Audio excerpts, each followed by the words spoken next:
Hey, Capitol Beach Church Faith family. Here we are back again for another episode of This Week will be Matt's random thoughts on important things. Not that I want to make anything that's important seem random, but this evening I wanted to make some comments on recent issues that are rising in America and just kind of give maybe a reasonable approach to them while also identifying with people's frustration. Tonight, or I should say this morning, or this afternoon, or whenever you're watching this or listening to this in your car, at this moment, I want to talk about gun violence.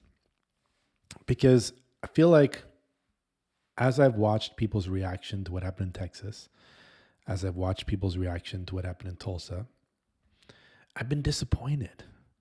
I've been disappointed because typically we think that the solution is just posting some random meme without really caring to think well about what's actually happening and why it even occurs. And then we like to make these comparisons like, oh, Singapore, they don't have any gun violence, and it's because they don't have guns. And it's because of, just because they don't have guns and there's no violence. And it's like, hold on a second. I can remember being in Singapore 20 years ago, and there was a kid who was in jail because he put up a flyer that said, "Lost dog, call this number," and the government considered it graffiti. And before they put him in jail, they caned him. So when you live in a culture where the government believes in adult spanking with rods, surely there's going to be a level of safety there. Not only that, they have a massively intense digital surveillance system that the citizens of Singapore have agreed to. So it's a weird deal whenever we try to make comparisons between America or other locations and say, well, they don't have it. Look at this. And then, we have our population, which is massive. We've been always struggling with law enforcement, even before COVID. We have Jesus is not against guns. Jesus is against the attitude of violence in people's hearts at the core. I always find it fascinating. One of my most fascinating things in Scripture is that when Jesus is met at the garden by the guards, just before he's brought to Caiaphas' house and Good Friday occurs, while there, Peter pulls out a sword and strikes the ear of one of the guards. Now, what's always struck me about that is, why did he even have a sword in the first place? like 3 years in Jesus' ministry, why are you still packing heat? I mean, clearly Jesus is not trying to create a revolution. Jesus is not trying to take back and overthrow Rome. I mean, it's pretty glaringly obvious. I mean, even when Jesus expressed that he would give his life, Peter told him that it's not happening on his watch, at which time Jesus calls him Satan, which is always another fascinating thing to me. The man who knows Satan personally calls his friend Satan. It's like the worst insult from the guy who knows Satan. But the wild thing is, it appears that this sword's been around his waist maybe the entire time they're in ministry, and it gets pulled at the point not necessarily for offensive violence, but in some respects some type of defensive violence. Of course, Jesus has obviously isn't down for the deal, put it away, heals the servant's ear, and things go on. But I would think if Jesus was so against a sharp object being used for maybe a form of defense, clearly he would have been more animate speaking against it. Now, here's the deal. What I'm trying to say is, I don't know if Jesus is as concerned with guns or no guns, because at the end of the day for Jesus, it was never about long hair, short hair, eating on the Sabbath, not eating on the Sabbath, tithing, not tithing. It was never about how much you pray, not how much you pray, how much you read. It was always the heart of the issue. And we do know that Jesus was against violence, useless, high emotioned violence. Because for Jesus, ultimately, what was it? It was an issue of the heart. So as Christians, I feel like some Christians are too for guns. Some Christians are too much against guns. Some Christians are kind of I mean, but Christians need to get out of both those camps and go, listen, we don't have a gun problem. We have a heart problem. Our nation is sick in its soul. Now, this has been, amplified because of COVID, but gosh, we've been sick in this soul for a number of years. And it's disappointing to me that Christians keep erring on the different sides of the trivial issue about guns or no guns, when really it's a deeper heart issue. Now, what's interesting is while people are angry that guns are allowed, especially what happened in Texas, that the grossness of evil occurring there, the level of mental sickness and heart sickness on display, the savagery, the deepest, darkest depression of parents losing their little kids in a place that they should be safe, like just the most horrendous act of injustice that any of us could bear to learn about. It could have continued except for like that one guy in the barbershop who happened to, while getting his haircut, get a call from his wife. And then because there was a gun in the barbershop, he was able to grab it, run down there, and end up rescuing his wife, his kid, and taking out the guy that was killing all the kids. While officers, which is weird to me, I'm not sure why, so many officers sat in the hallway for over 40 minutes and didn't do anything and could have stopped maybe many of those kids' lives being taken. So what am I saying here? What I'm saying is the gun's not the issue, because the gun killed, but then also there was the gun that saved. How many stories do we have of active shooters being stopped by citizens who are having concealed carries on them and being able to defend and stop more shootings? I mean, there was a story that came out literally like the week after what happened in Texas. The issue that we have to deal with, though, is a heart issue. And I think in some ways the issue we need to consider is, do we live in a culture that glorifies violence? And I really think we do. And I don't think people realize it. Like, if you think of the violence that we deal with on a constant, like, any kind of action movie is all about violence. Any kind of game, usually the most popular games are violent in nature. We encourage a lot of sports that play out that are violent.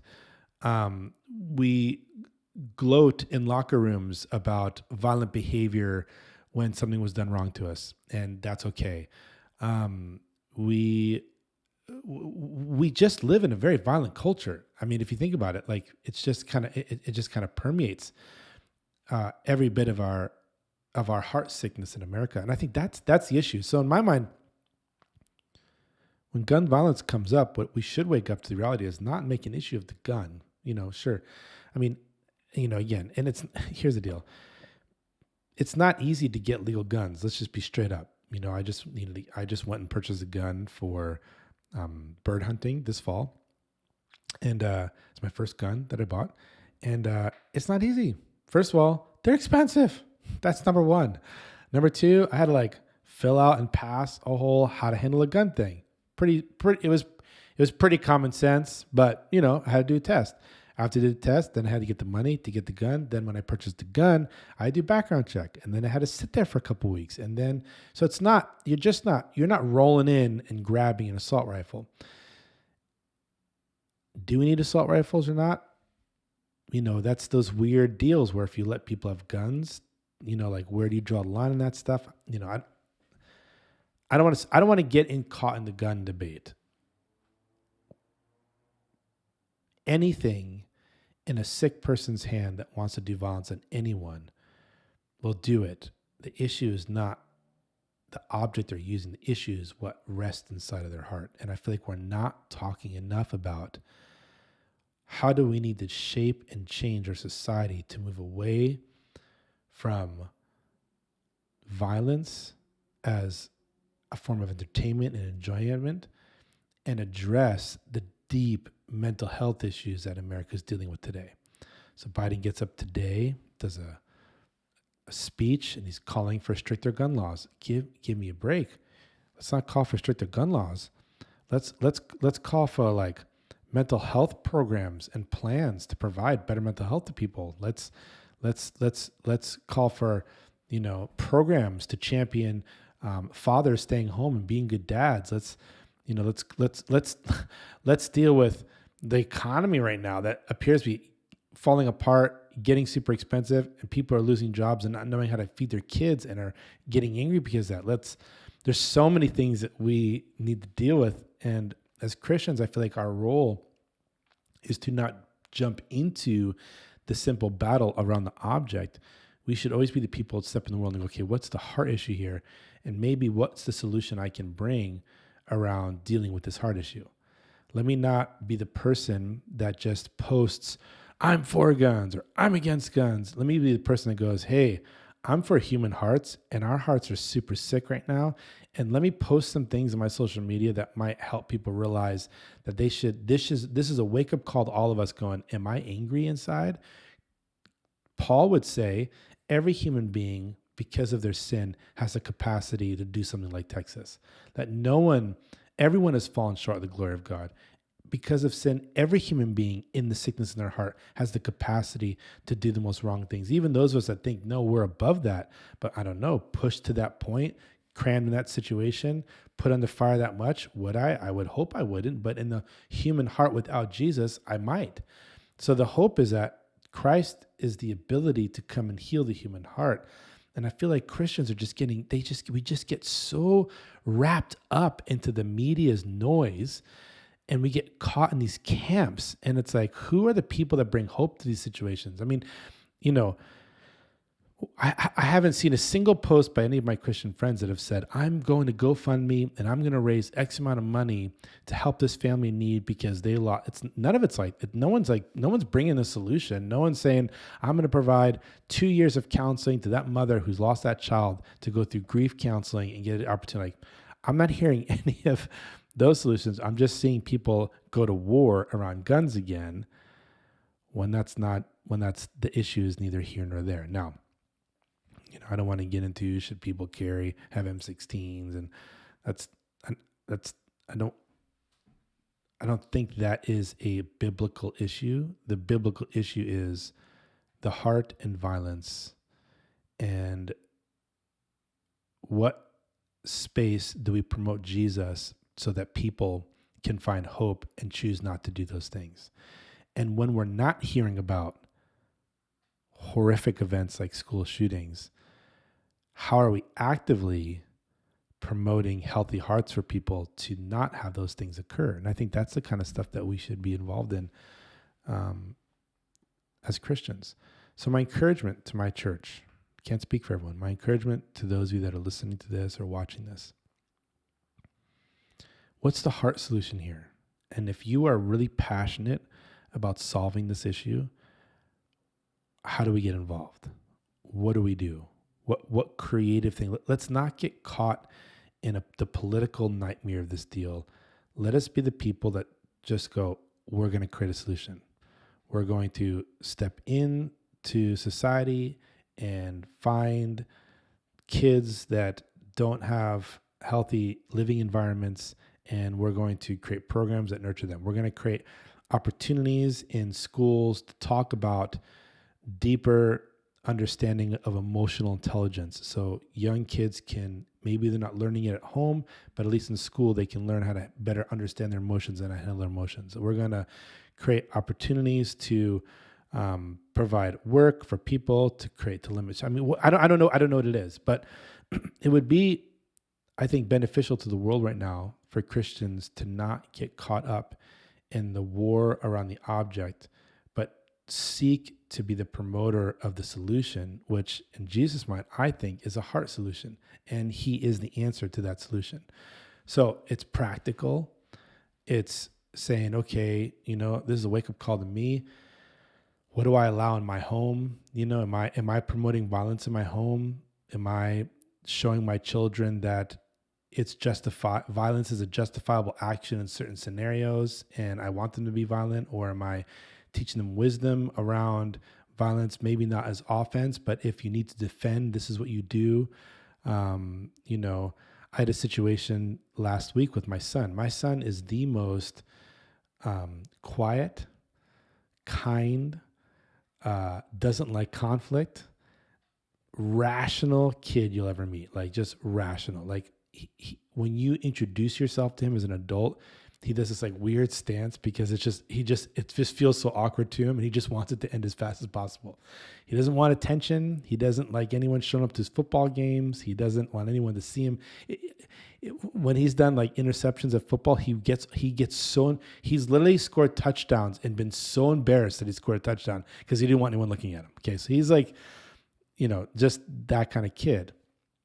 But he does have this deep sense of justice inside of him. And we've seen it at different times where if he'll the only time we've seen him get upset is when an injustice has occurred to him, and then it's a justice issue and he can't let that go because he's rational and logical about it. Well, this played out on the playground last week where his principal called me and said, Matt, we got to talk. We had a situation occur. And basically what happened was my son and his little best friend, they're both in 4th grade, had a gang of 5th and 6th graders kind of come around them in the playground and start teasing him. They're mostly teasing they weren't teasing my son, they're teasing his best friend.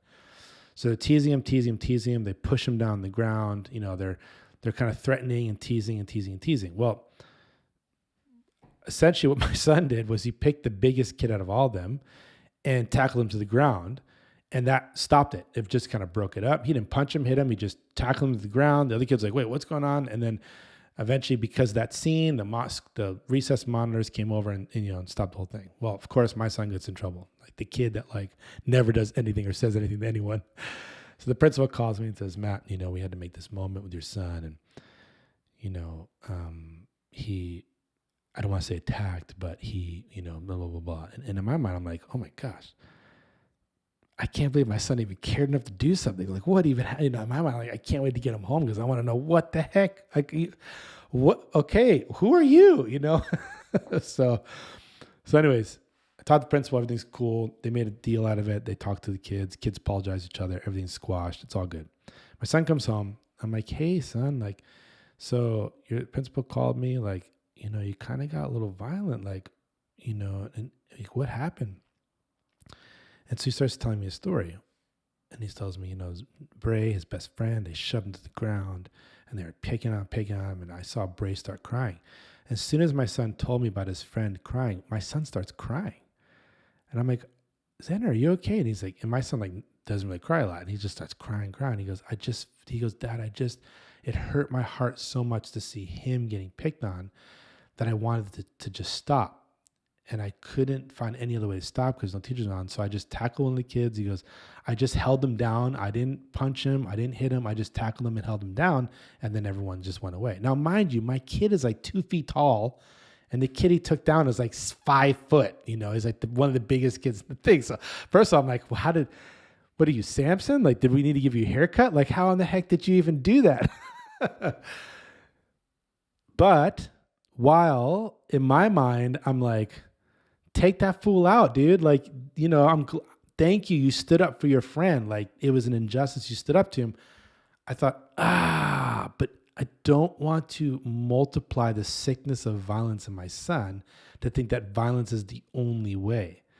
So we had to talk it out. Hey son, like the kids, they were using words, but they weren't touching you. They weren't like, they shoved your friend, but if he was okay, what you should have done is just broke through, ran out, grab a teacher and go, yo, this is going down. Let them come break it up. You don't need to take that in your hands, because I'm conscious knowing that, yes, at times, of course, if someone's attacking me, I'm not just going to stand there. Of course, I'm going to use physical ability to restrain and stop whatever bad thing's happening. But I don't want my son to only think that initial rational response is violence, even though our culture just says they celebrate the kid that beats up the other kid. But that plays out to what in the future? A mentally ill kid grabbing a gun, walking to school and killing a bunch of kids. So that's what I'm saying. How can we find as Christians the solutions to the heart issue, speak to it, be active in it, promote what needs to happen, not get caught on either side of the gun debate about the object. Make the issue about the heart. Step into that scenario and do our best to provide a better future. Now, the issue in culture right now is culture wants to create utopia. Culture desires to make it where humans live forever. Culture desires to make it where everyone gets along. Culture desires where, no one's separated, everyone's equal. That's literally impossible.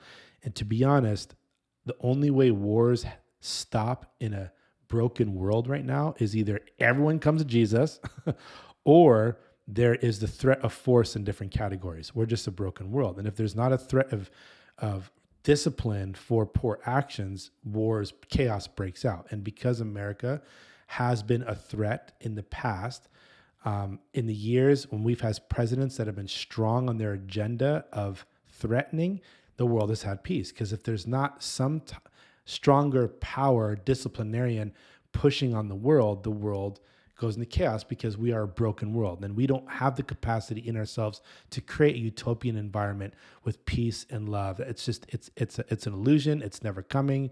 That's why Jesus came, to make everything new again. And only when he comes and wraps it all up and does away with wickedness and evil for good does that ever happen. So until then, there is a level of defense, not being offensive, not trying to attack, but trying to dismantle. So I get that. I get that there needs to be, I'm not saying that anyone should just lay down. If someone jumps in your house with a gun, you should Jesus said to just stand here. That's not the picture we see in the Sermon on the Mount. The idea of Sermon on the Mount is you should do what you can do to absorb the evil and shut it down in the defense of others. So I'm all for that. But what I'm trying to say is, let's get to the root of the issue.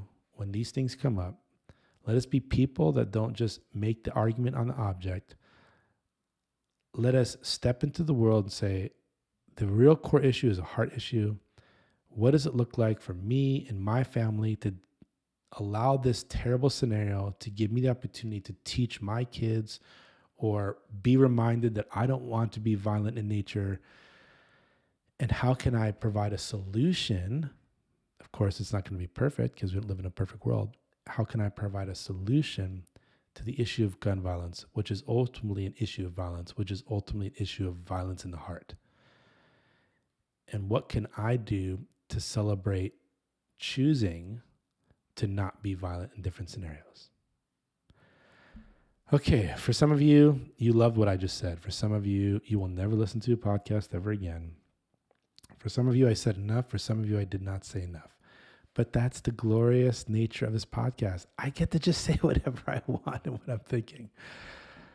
I hope for some of you, you found that encouraging and maybe found a better way forward than the ways that are being given to you in the arguments and debates that are happening in culture. Remember, we always want to tune that stuff out, tune into God's word, and be communicators of that. All right, bless you, faith family. Until next time.